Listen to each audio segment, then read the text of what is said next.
இதுதான் நடந்துச்சு அப்படின்னு சொல்லிட்டு கருப்பு நடந்த விஷயத்தெல்லாம் சொல்றாரு.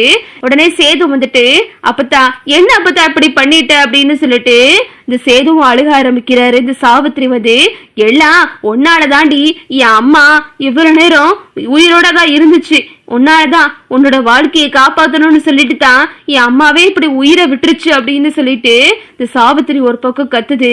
அம்மா என்னம்மா இப்படி பண்ணிட்டு அப்படின்னு சொல்லிட்டு ஒட்டுமொத்த குடும்பத்துக்கும் வேதனை ஆயிருது அப்பத்தாவ நினைச்சு. என்கிட்ட ஈஸ்வரி வந்து ஓஹோ இதுதான் பிளானா, நான் கூட கிளவி உண்மையிலே செத்து போச்சுன்னு தான் நினைச்சேன்.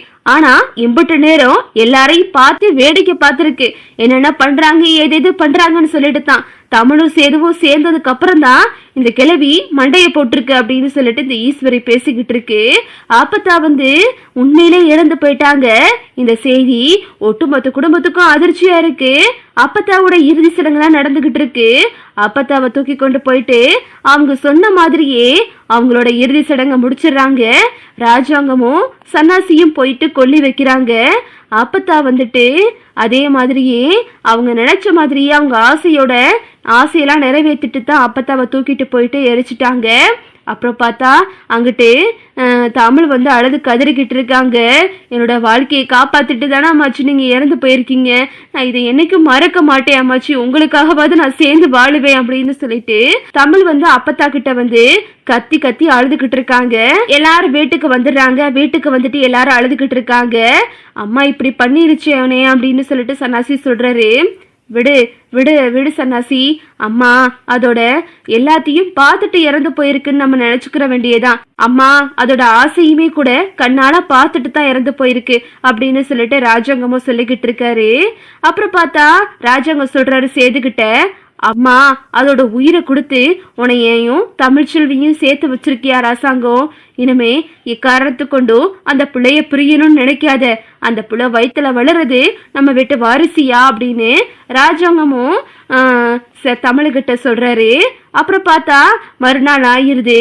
தமிழும் சேதுவும் எப்பயும் போல அந்த வெளியில அவுட் ஹவுஸ்ல இருக்காங்க. ராஜாங்கம் வந்து சேதுவை கூப்பிட்டு, ஐயா ராசாங்கம் நீ அம்மாவோட ஆசைப்படியே தமிழ்ச்செல்வியை கூட்டிக்கிட்டு திரும்பவும் வீட்டுக்குள்ள வா அப்படின்னு சொல்லிடுறாரு. தமிழ்கிட்ட போய் சேது சொல்றாரு, உன்னைய அப்பா வீட்டுக்குள்ள கூட்டிட்டு வர சொன்னாரு அப்படின்னு சொல்லும் போது அப்பத்தாவோட கடைசி ஆசை தான் சேதுவுக்கு தமிழுக்கு ஞாபகம் வருது.